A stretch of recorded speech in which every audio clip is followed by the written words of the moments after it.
Hi, ako nga po pala si Alfredo M. Similla Jr. from BSIT 2 at ipapaliwanag ko po ang pioneer thesis. Ang ako ay biyayang tinatanggap ko sabay isinasakatuparan ng tatangi ang aking pagmemeron sapagkat walang lamang ang maaaring maging ako. Dito ko matatagpuan ang aking sarili, ang aking bukasyon, ang aking kaligayahan. Hindi magiging ako kapag walang inaako. Bagkus hindi makukuha sa panggagaya ang aking katuparan o hindi ito maaaring itakda ng iba. Nakabatay ito sa malalim na pakikipag-ugnayan sa aking sarili. Hindi aking naranasan at ang aking mga ugnayan kaakibat ang hindi walang hanggang paghahanay at pagpili sa kung ano ang mahalaga pa rin sa aking at sa mga mahalaga sa akin. Hindi ito isang tuwid na landas, ngunit bagay sa pamumuhay. Ayun po ay ipapaliwanag ko ng isa-isa. So ito ang una, ang ako ay biyayang tinatanggap ko sa sariling isinasakatuparan. Ibig sabihin nito, ang ating pagkatao ay isang biyaya. Hindi natin ito ginusto o pinili.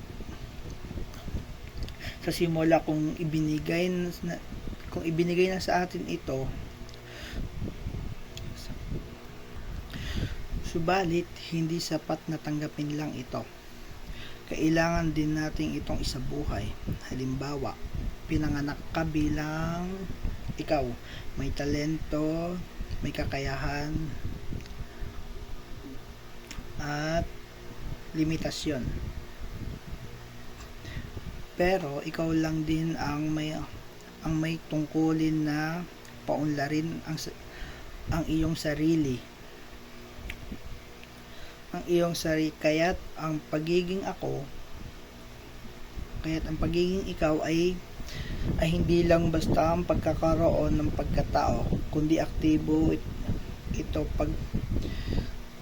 aktibong paghubog ng sarili. Natatangi ang aking pangalawa. Natatangi ang aking pagmemeron sapagkat ako lamang ang maaaring maging ako. At dito naman, dito pinapakita ang kakaiba at dignidad ng bawat tao.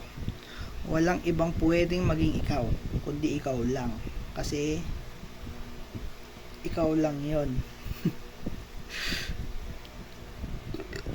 Walang ibang pwedeng maging ikaw, o kahit may mga tao kang kamuka o may katulad kang karanasan, iba pa rin ang pananaw at pagnadanas mo sa mundo. Ang pagmemeron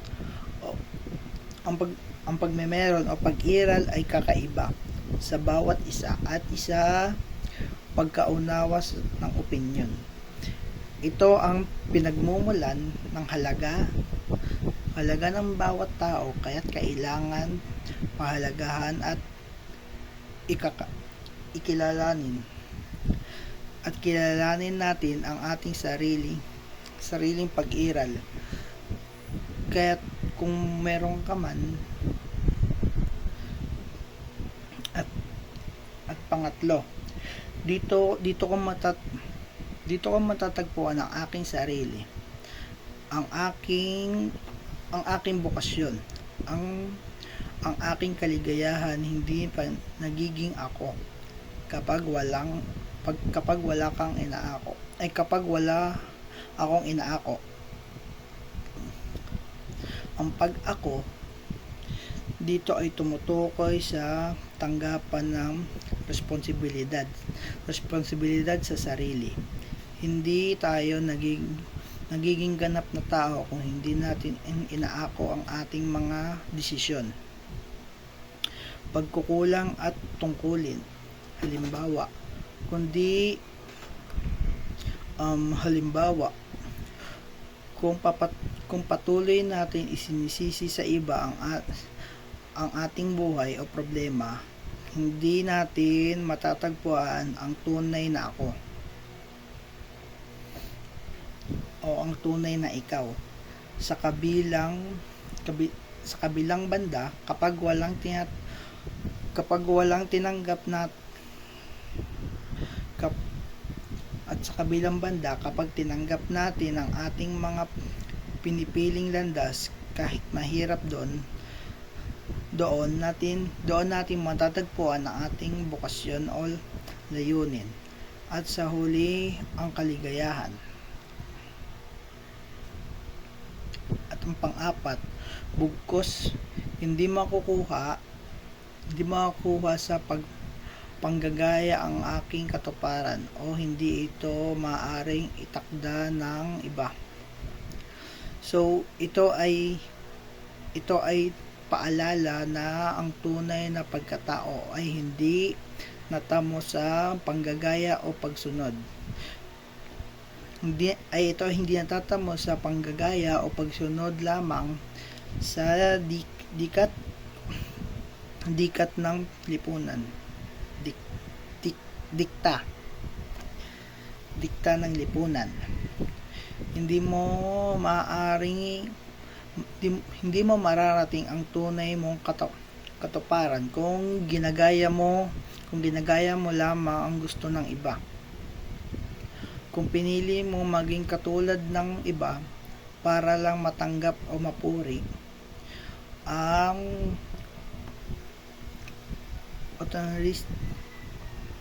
o pagiging totoo sa sarili, ay susi sa pag-unlad bilang tao. Ang ating mga desisyon ay dapat nagbumula sa ating sarili. Pagpapasya, hindi sa pamimilit ng iba. At ikalima,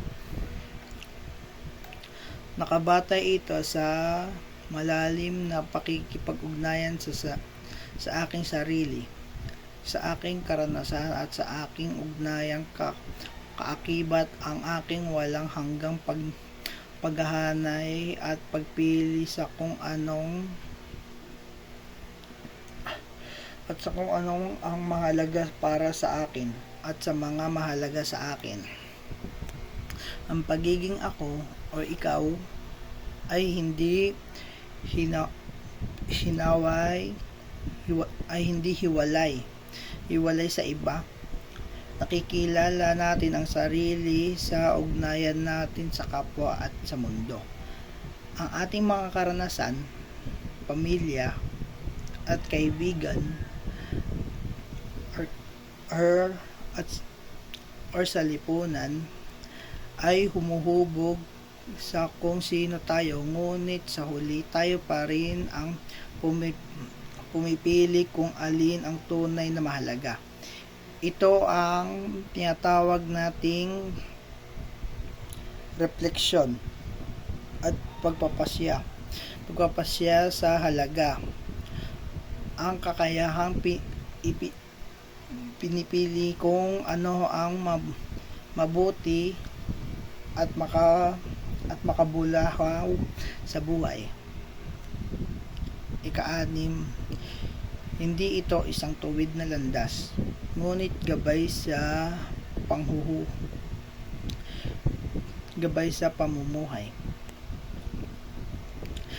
Ito ay totoo, ito ay realidad. Ang pagkilala sa sarili ay isang proseso, hindi isang direksyon.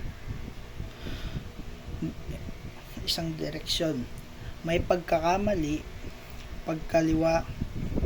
pagkaligaw at pagbabago, ngunit ang mahalaga ay patuloy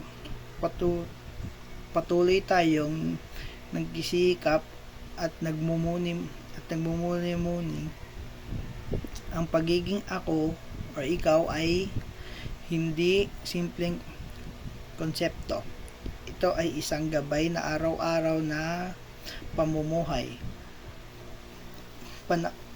Paano tayo magdesisyon? Paano tayo magdesisyon? Paano tayo makikitungo sa iba? At kung paano natin ipinapahalaga ang buhay.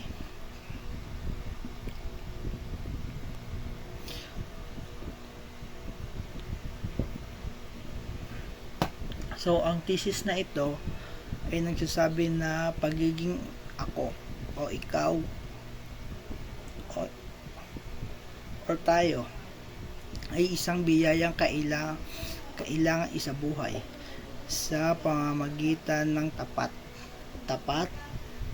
na pag-ako ng sarili, malayang pagpili at makataong pakikipag-ugnayan sa iba. Hindi ito makakamtan sa panggagaya o sa utos ng iba, kundi sa malalim na pagninilay, karanasan at patuloy na paghahanap ng kahulugan sa ating buhay. So, ayun po ang aking explanation or paliwanag sa thesis na iyon. So, ayun lang po. Maraming salamat po. Thank you.